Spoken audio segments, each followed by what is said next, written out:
Have you ever felt you've never been good enough? Like no matter what you do, you'll never get better or you'll never achieve anything? If so, I can guarantee you're not alone. In a world that worships the word talent, it's hard not comparing yourself to the next person. No matter what, there's always going to be someone that's better at something than you are. But that doesn't mean you should ever stop trying to be the best. But why? Why try if failure is inevitable? Well, grab your apron, open your grimoire, and let's cook. Black Clover was written and illustrated by Yuki Tabata, well known for his other works. Yeah, actually, he's never worked on anything else. The guy's been on a roll for the past 10 years. Nice. Either way, Black Clover was published by Shonen Jump in 2015 and then later adapted into an anime in 2017 by Studio Pierrot. Ahem. We follow two orphan boys, Asta and Yuno. One gifted with unbelievable magic abilities, and the other not being able to use any magic at all. These boys are brothers turned rivals as they both strive for the same goal of becoming the next Wizard King. It's the same generic shonen trash you've watched hundreds of times before. But I'm conflicted. I wasn't told much about this show other than the main character being annoying, or it gets better as it goes along. Yeah, just like One Piece. But as I use the taste test rule for the show, I think 5 episodes do a great job explaining the rules of the world and the goals of our main characters. In a world ruled by magic, Yuno is praised for being naturally gifted with magic abilities, and Asta is constantly looked down on for having no magic abilities at all. Yuno wants to use his natural talent to reach the highest level of wizard, while Asta wants to prove that even a person with no magic abilities like him can become the Wizard King.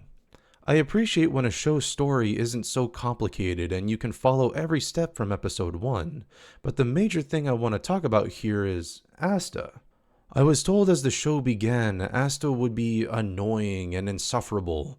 A kid with no amazing abilities, always screaming and yelling that he'll be the very best. Constantly trying to marry a nun and boasting about being better than his rival when he can't even begin to measure up. But I beg to differ.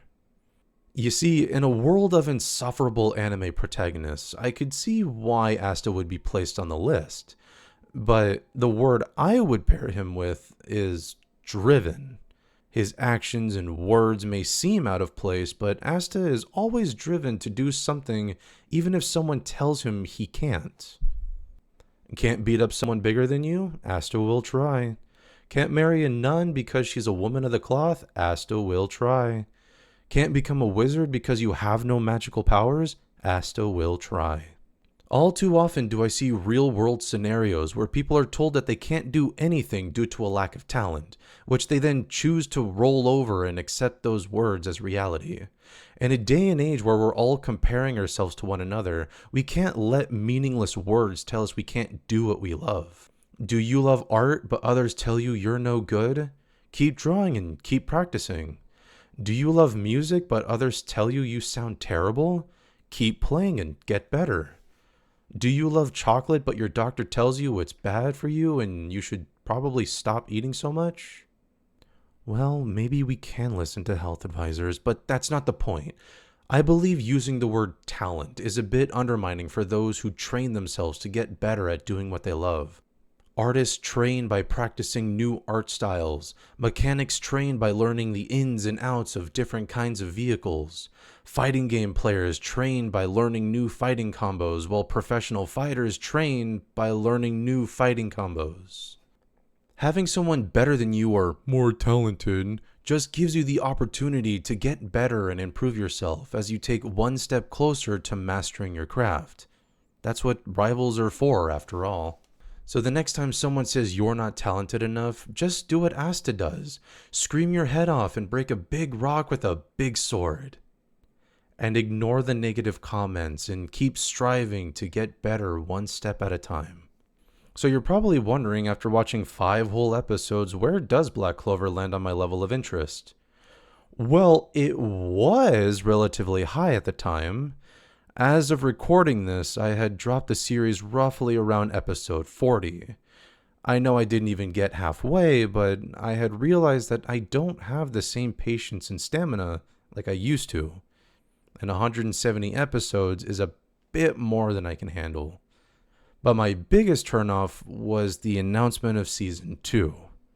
Hearing that the show would keep going even after I got caught up increased my disinterest further.